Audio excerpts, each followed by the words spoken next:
Dr. Dawud Lankford. My name is Dawud Lankford. I'm a urologist, board certified. I've trained in robotic surgery, as well as I did a clinical fellowship at the National Cancer Institute in urologic oncology. My practice is Uro Health. It's located in Oakland and Walnut Creek. I used to be in Concord, but I since just Walnut Creek and Oakland, but my primary practice is in Oakland, California. I'm a local boy. I was born and raised in Berkeley, California.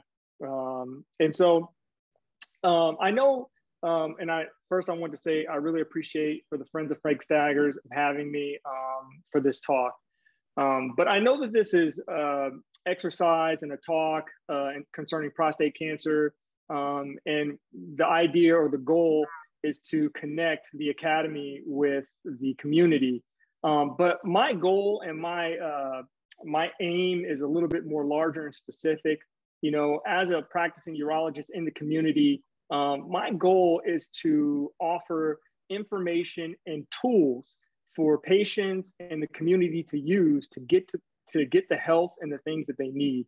And that's why I really appreciated Dr. Palmer's talk, because she was detailing some of the tools that I think that people need to get the things that they want, which is better health care and better outcomes. So just getting into the specifics, you know, I was in my office Friday afternoon and I had a patient, and it was a new diagnosis for prostate cancer. And usually during these situations where I'm sort of talking about the new diagnosis of prostate cancer, it's a touchy subject. I always like for the patient to have someone with them in the room. I began to say, hey, look, it looks like there is some cancer in this prostate biopsy specimen. And the patient stopped me and he said, you know, can I tell you something? I said, yeah, go right ahead. He said, do you know who Frank Staggers was? And I said, you know, it's interesting. I'm actually going to be involved in a prostate cancer symposium that honors Frank Staggers, but I never met him personally. And he said, well, listen, Frank Staggers used to be my urologist. About 30 years ago, he did a surgery on me. And he said one thing that really resonated with me. He said that, you know, I'm not God, but I'm going to do my best. And so for me, I think that was golden, because, you know, I think Frank Staggers was coming out and touching me right now to say that, you know, our goal is to engage the community and to give them tools so that they can use to get the better health that they deserve and that they care, that they want to have. However, nothing is perfect, and that we try to do our best and we try to give the best possible care. However, there are some times where the outcome is not to your liking. And sometimes you can't blame that on, you know, maybe not getting the care that you deserve, but maybe this is just sort of, you know, the outcome that, you know, that just had to be. So moving right along. So important to acknowledge that we don't have all the answers, but my main philosophy, or the goal for my talk, to talk about community engagement, is to sort of focus on the journey of healthcare that we all travel on. But there's really a journey from birth to death. And we go to various places, you know, depending on our calling that comes from inside. We all have a similar pathway of health. You know, there may be peaks, there may be valleys in this healthcare. And I see the physician as a guide, a helper, someone who can provide information when you need it, and also can provide support when you need it. And so these things go backwards and forwards. It's a participation, it's a sharing in the information. So it's just not one way. And I think that that's important when you're engaging someone with empathy and with understanding, because we're all on this journey. A lot of times, you know, we have to do a prostate biopsy and the patient says, hey man, this ain't you getting the prostate biopsy, but this may very well be myself in a short time, and no one is to know when that will happen. So it's a journey between the physician and the patient, and it's a journey of life that we all take. All right. So my objectives with the talk: life is a journey, and that is your healthcare journey. My philosophy is participation and sharing, and you, the patient, is at the center of this journey. Dr. Palmer touched on this beautifully, but we are at the center of this journey. And I've come to understand that, and sort of it's become more and more relevant to me as I get older and I become more experienced in healthcare. So 2 stories for you. One story, there's a well-to-do man, maybe he's a businessman, maybe he's a scientist. This is a true story, someone else's story that I just recently, so he gets colon cancer. Unfortunately, he has to go to the hospital and he's getting treated. The wife calls her daughter and says, hey, I was talking to your father. It didn't look so good. He's in the hospital right now. There's a lot of stuff going on, and they're trying to treat him like an N-word. You get on the plane, you rush out there. When you arrive, you find him, your father, who's a well-to-do guy. He's always dressed nicely, and he looks like a homeless man. He looks disheveled. He looks like not himself, and he's in restraints. Another second story. This is from my own personal experience. There's a man, he's a influencer. He's a local rapper. He's a artist, a creative. He ends up contracting COVID. He has to go into the hospital. He's in the hospital. He's posting videos from the hospital bed. He's talking about his treatment. He's saying he's doing okay. Everything appears to be good until shortly thereafter, there's a disturbance. We don't know what that disturbance is, but we do know that, the nursing staff calls the police. The police end up trying to constrain the patient. The patient is unruly, and this patient dies in police custody while trying to restrain him, all while having COVID. Questions from these 2 scenarios come up for me is, how do we begin to describe the effects of racism on our ability to take control of our health? How do we start to describe this process that happens to us, right?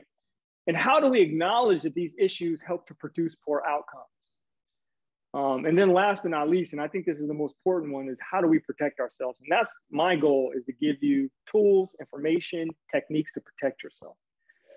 So the first step might be searching for physicians and healthcare systems and institutions that care about you. And that's a little hard. Sometimes you don't know. Most important, think self-preservation when you're establishing these relationships with your doctors, with these healthcare institutions, with these people. You have to think preservation. How do I make my life better? How is this helping me? There's something called value-added measures, right? So value-added measures, specifically when you look at the educational system, you look at it's used to estimate or quantify how much of a positive or negative effect an individual can have when you're learning during the course of a given time frame. So I tell students, like, you visit your teacher, you're at whatever school institution you're at, what value does that teacher give to you in getting the things that you need at the end of the tunnel? What value? If you want to be a doctor, how are they helping you become a better doctor or become a doctor? If you want to be a pilot, what are the value-added measures? It's specific. So this framework, if we relate it to medicine, what value does your healthcare or healthcare system provide you? Is it giving you good information about who you are and what you need to do? Is it updating you about your health? Is it always there when you need them? How much time does your physician spend delivering care to you, or is he down just typing away, asking you certain questions, but not delivering care, not doing something proactive to help you achieve the healthcare goal that you want, the optimization of health that you need or want? What does your physician do to help you to obtain the health quality that you want? So what specifically is your physician, is your healthcare system doing to help you get the quality of life that you want? So in summary, we have to analyze this for ourselves and provide feedback on if this visit is working or not, if this doctor is working for you or not. Are you getting what you need out of this relationship or not? And this is self-preservation. This is your ability to exercise choice in what doctor you go to, what institution you deal with, what healthcare plan you choose. But the goal is to get what you need, take notes, give feedback, to the persons responsible for teaching you and treating you. And just like Dr. Palmer said, you know, you are the leader of your healthcare team, so lead them. What do I need? This is what I need. And if they're not good at doing that, then you have to critique, move on. So during my teaching days, you know, I had residents, and I was actually assistant professor at one point, and I was training doctors, and I was really interested in quality improvement. And I used patient satisfaction surveys and patient satisfaction as an area of interest to improve quality of healthcare. My questions were, should patient perception be incorporated into quality measures for institutions?